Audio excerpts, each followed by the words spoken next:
Vous écoutez La Somme de la Perfection, livre 2. Un livre écrit par Guébert et lu par la voix modélisée de Nicolas Charbonneau.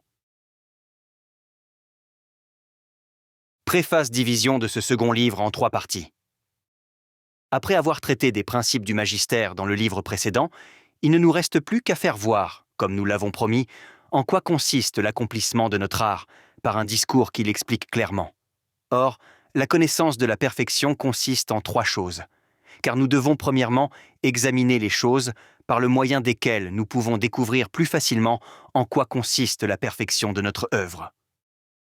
En second lieu, nous avons à examiner quelle est la médecine qui doit nécessairement donner la perfection, et rechercher en quoi on la peut mieux trouver et d'où on la peut plus prochainement tirer, afin de parfaire les imparfaits de quelque manière que ce soit.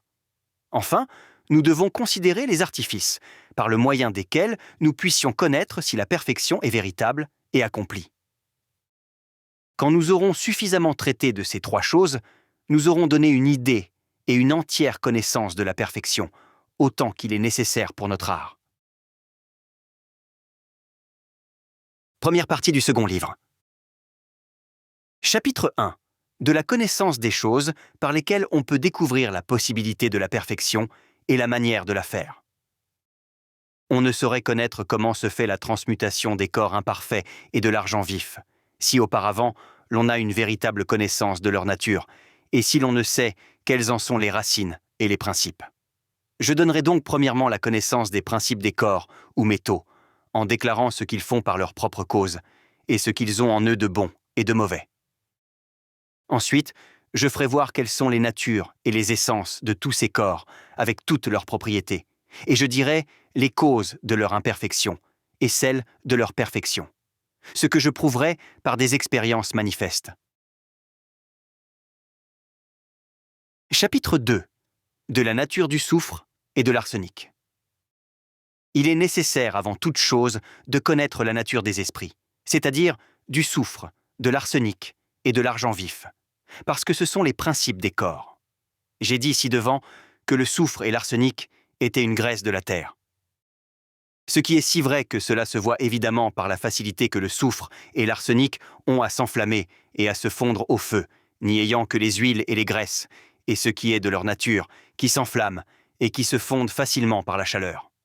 Ce qui nous fait voir que le soufre et l'arsenic qui lui ressemblent ont en eux-mêmes 2 causes de corruption ou d'imperfection, qui sont l'une une substance inflammable et l'autre des fesses ou impureté terrestre. Et par ainsi, il n'y a que leur moyenne substance, laquelle tient le milieu entre l'inflammable et l'impur, qui puisse servir à donner la perfection. Or, la raison pour laquelle la substance inflammable et les fesses impures de ces 2 esprits causent la corruption et l'imperfection, c'est premièrement à l'égard des fesses terrestres et grossières, qu'elles empêchent la fusion et la pénétration.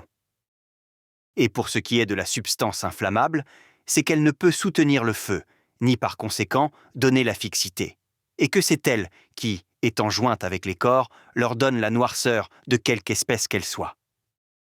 Il n'y a donc que la moyenne substance de ces 2 esprits qui puisse être cause de la perfection, parce qu'elle n'est pas si terrestre qu'elle ne puisse entrer facilement, ce qui vient de ce qu'elle est bien fondante, et que ses parties subtiles ne sont pas si volatiles, qu'elles ne demeurent assez de temps dans le feu pour faire leur action sur les corps et les changer.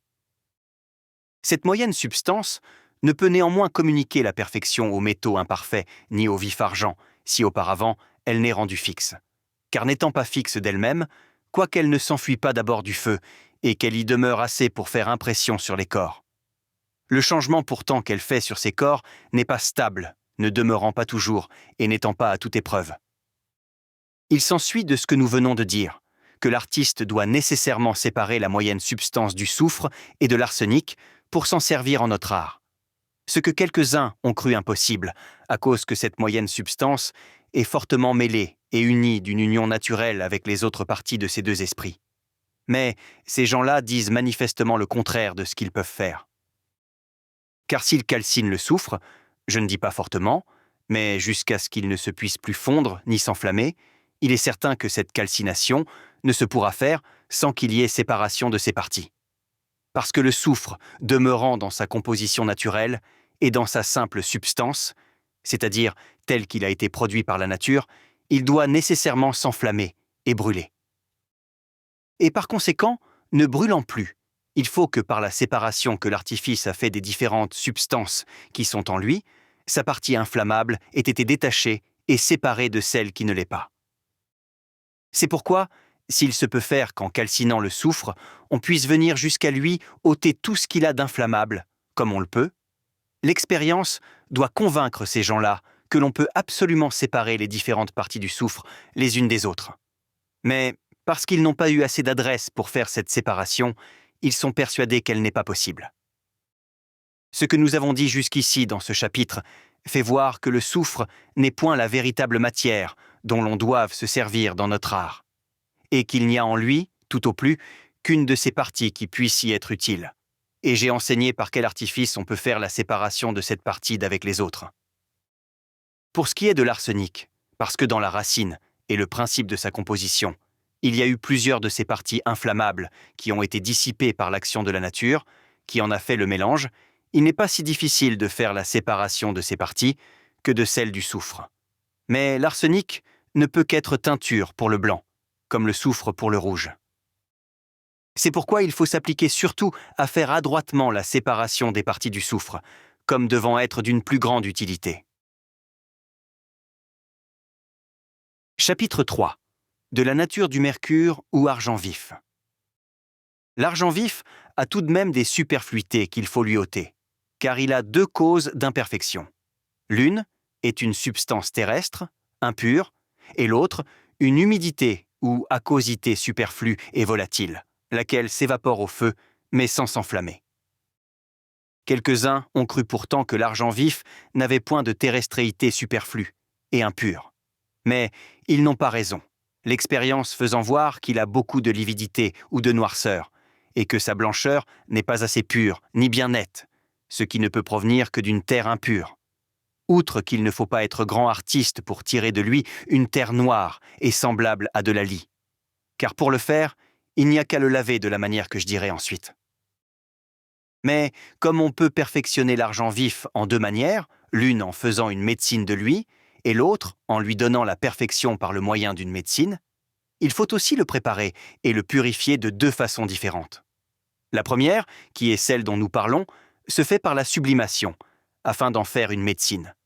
L'autre manière dont nous parlerons ensuite se fait par la lotion, c'est-à-dire en le lavant, et celle-là est pour le coaguler. Ainsi, pour du mercure en pouvoir faire l'élixir, ou la médecine qui donne la perfection, on doit premièrement le bien purifier par la sublimation de toutes ses fesses et impuretés grossières, afin que venant à en faire la projection sur les corps imparfaits, il ne leur communique pas une couleur plombée et livide. Et il faut encore lui ôter son aquosité volatile, de crainte que la médecine que l'on en ferait ne s'évaporât et ne s'en allât tout en fumée dans la projection. De sorte qu'il ne faut conserver que sa moyenne substance pour en faire la médecine.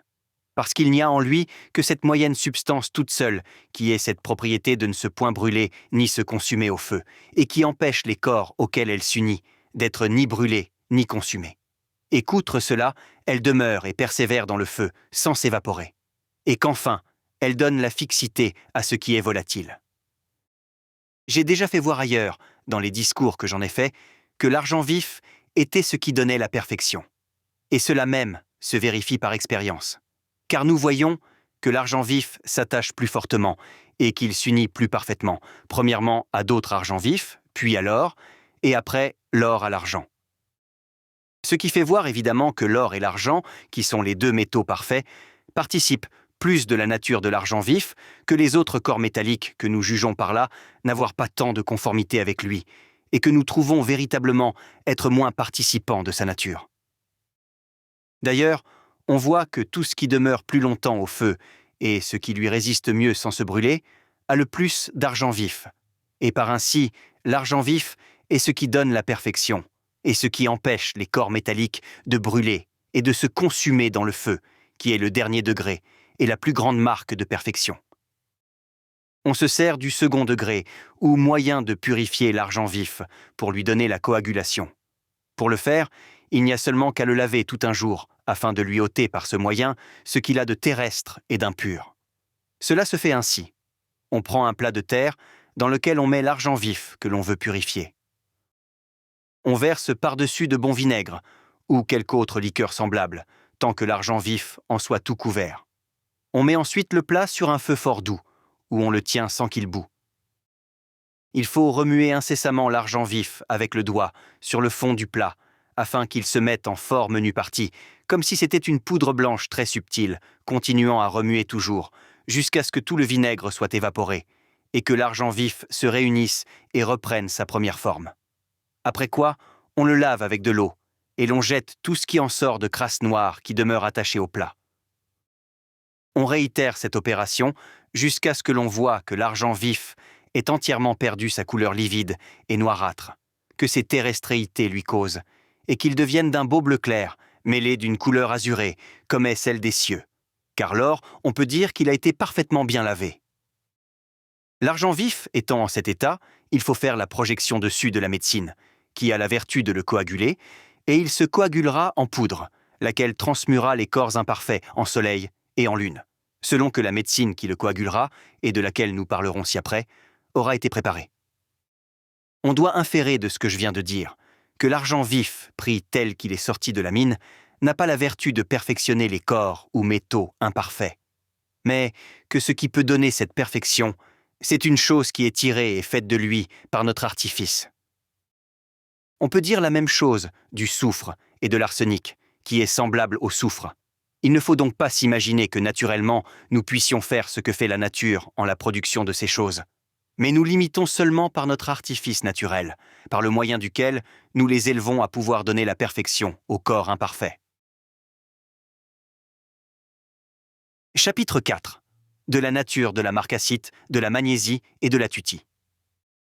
Il nous reste à parler encore en particulier des autres esprits, c'est-à-dire de la marcassite, de la magnésie et de la tutie, qui font une forte impression sur les corps.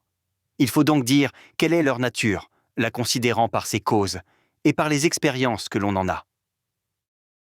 La marcassite est composée de 2 substances, dont l'une est un argent vif mortifié et qui approche de la fixité, et l'autre est un soufre addustible, c'est-à-dire qui s'enflamme et se brûle. Et certes, l'expérience fait voir manifestement que la marcassite a un soufre en elle. Car lorsqu'on vient à la sublimer, il en sort, et il s'en élève visiblement une substance sulfureuse qui se brûle. Et sans la sublimer, on peut encore remarquer par un autre moyen que la marcassite a du soufre.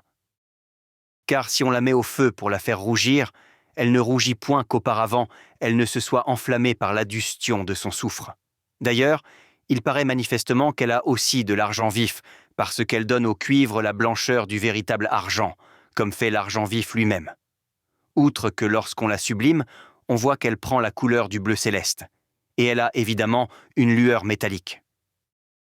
Ce qui fait voir à ceux qui font ces opérations sur elle qu'elle a en soi et en sa racine les 2 substances de soufre et d'argent vif. Il est aisé de prouver par les mêmes expériences que la magnésie est composée d'un soufre plus mat et plus trouble, d'un argent vif plus terrestre et plus crasseux, et que son soufre est plus fixe et moins inflammable que celui de la marcassite, et qu'ainsi elle a plus qu'elle de conformité avec la nature de Mars. Pour la tutie, ce n'est qu'une fumée des corps blancs, ce qui se connaît par une expérience évidente. Car premièrement, si l'on fait projection des 2 fumées qui sortent des corps de Jupiter et de Vénus, et qui s'attachent conjointement aux murailles des fournaises des fondeurs et de ceux qui travaillent sur ces 2 métaux, le mélange de ces 2 fumées fait la même impression et le même effet que la tutie. Secondement, parce que cette fumée des métaux, ni la tutie non plus, ne se remettent point encore, si l'une et l'autre n'est mêlée avec quelque métal. Or, comme la tutie est la fumée des corps blancs, elle ne donne point au corps blanc la teinture orangée, mais seulement au corps ou métaux rouges.